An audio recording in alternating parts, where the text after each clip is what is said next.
Hello दोस्तों, नमस्कार। मेरा नाम है मनीष कुमार और आप देख रहे हैं आपका चैनल क्या आप जानते हैं। दोस्तों, आज मैं आपको ऐसी राज की बात बताने जा रहा हूं जो शायद आज तक आपने किसी से नहीं सुनी होगी। दोस्तों, क्या आप जानते हैं भारत देश को इंग्लिश में इंडिया ही क्यों लिखा जाता है, जबकि चीन को चीन, जापान को जापान, अमेरिका को अमेरिका या जो भी देश इंग्लिश में वही लिखा जाता है जो बोला जाता है, लेकिन भारत को भारत ना लिखकर अंग्रेजी में इंडिया ही क्यों लिखा जाता है। आज मैं इस बात से आपको एक बार फिर दोबारा से रूबरू कराऊंगा। दोस्तों, ये तो आप जानते ही हो कि हमारा जो देश है वो बहुत महान देश है और एक टाइम ऐसा था जब हमारा देश बहुत ही पैसे वाला और बहुत ही धन दौलत से संपन्न और अच्छी सभ्यताओं वाला देश था। यहाँ पर सोने चांदी और हीरे मोती और सब कुछ इतनी मात्रा में थे कि हमारा देश पूरे विश्व में विश्व गुरु था। यहाँ का धर्म, यहाँ की संस्कृति बहुत ऊंचे पैदान पर थी और दुनिया के सभी देश इस देश की वनस्पति और यहाँ के सभी साधनों पर नजर रखते थे।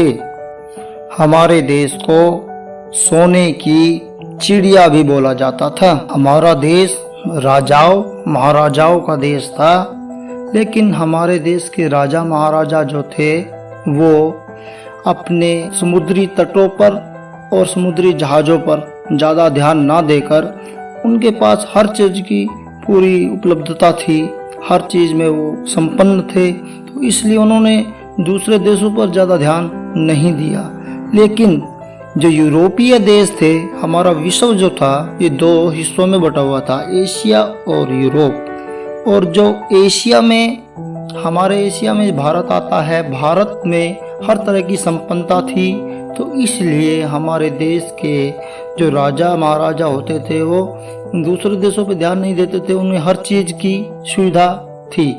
लेकिन जो यूरोपीय देश थे उनके पास उतनी संपन्नता नहीं थी और वो अपनी संपन्नता को पूरा करने के लिए इधर उधर दूसरे देशों में जाते आते रहते थे, लेकिन इंडिया तक कोई पहुंच नहीं पाता था। इंडिया नाम देते हैं इसको, लेकिन ये इंडिया नहीं था, ये भारतवर्ष था और इसमें इसके आर्यवर्त भी बोलते थे, इसके कई नाम हुए हैं, हिंदुस्तान भी हुआ है। लेकिन ये जो इंडिया नाम रखा है, ये इंडिया नाम अंग्रेजों ने रखा है, ये बात सही है, लेकिन ये बहुत पहले रखा गया था, ये ब्रिटिश ने नहीं रखा है, ये शुरुआत में रखा गया था।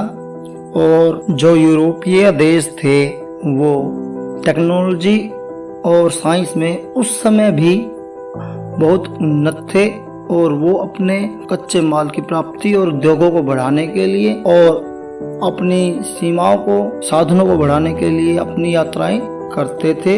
लेकिन भारत के जो राजा महाराजा थे वो अपनी जल नदियों के किनारे व जलपोतों पे ज्यादा ध्यान नहीं देते थे। 1400 ईस्वी से 1500 ईस्वी के बीच बहुत से यूरोपीय खोजी भारत की खोज करने की बहुत कोशिश करते रहे, लेकिन कोई हमारे भारत तक नहीं पहुंच पाया। लेकिन फिर एक खोजी भारत तक पहुंच पाया, जिसका नाम आप सब जानते हैं, वो है वास्को डी गामा, जो कि 6 महीने की यात्रा करके भारत पहुंचा था। और वह जब भारत में पहुंचा तो उसने भारत में सबसे पहले हमारे यहाँ के राजा महाराजाओं से मिलकर व्यापार करने का प्रस्ताव रखा, जिसमें कुछ मसाले, चाय वगैरह वगैरह थे। लेकिन कुछ दिन बाद जब वास्को डी गामा ने देखा कि भारत में यहाँ की वैभवता देखी, यहाँ की संपन्नता देखी, तो उसको यहाँ के सभी सोने चांदी और यहाँ का वातावरण जो भी था, यहाँ के सभी चीज़ों पे उसके मन में लालच आया था और वो अपने जो साथी थे उनके साथ मिलकर यहाँ पे जो लूट मार करना शुरू करने वाला था उसकी योजना बनी। उस योजना में वास्को डी गामा और उनके 5-4 मित्र और उनकी टोली थी और उन्होंने मिलकर एक प्लान बनाया था। क्योंकि उस समय भारत के साथ आसपास के एशिया के कुछ देश थे जो व्यापार करते थे, और वो एशिया के साथ ही ज्यादा व्यापार करता था, यूरोपीय देशों के साथ नहीं करता था, क्योंकि वो बहुत दूर थे भारत से। वास्को डी गामा चाहता था कि इस भारत देश को हम व्यापार अपने ढंग से करें, वह अन्य किसी को, यूरोपीय व्यापारी को इस देश का पता ना चले, और पता चले भी तो उस जगह का ना पता चले कि जहाँ पे हम आए हैं, जैसे हम आए हैं। हर तरह से उसकी यही कोशिश थी कि इस क्षेत्र का पता जब हमने ढूंढा है तो इसका हमें ही पता रहे, इसका हमें ही मुनाफा मिले और हमें ही इसको लूटने को मिले, बाकी दूसरे ना लूट पाएं। इसलिए उन्होंने एक प्लान बनाया था। उस प्लान का मकसद था कि अपने साथियों को ही इसकी नॉलेज हो और किसी को ना हो, और ये प्लान बिल्कुल सीक्रेट था।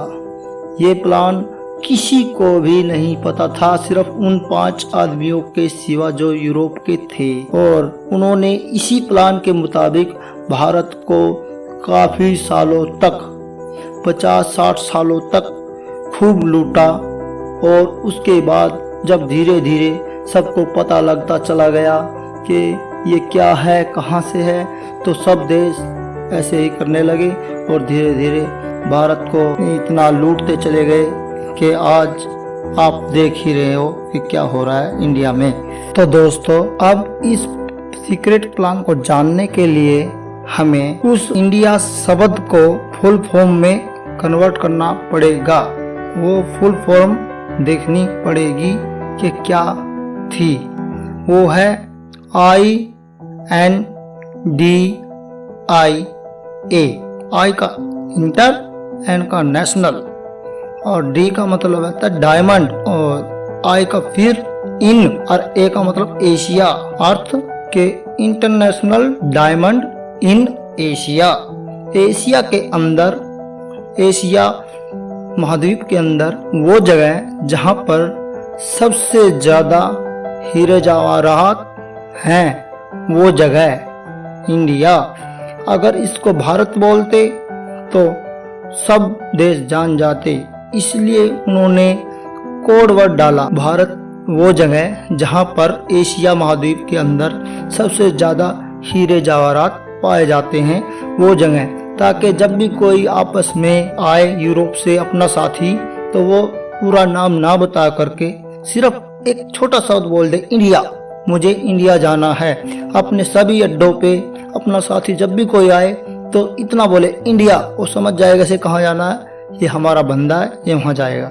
इसलिए उन्होंने इस छोटे कोड वर्ड को यूज किया, और उसी के आधार पर वो धीरे धीरे उनका व्यापार बढ़ता रहा और चलता रहा।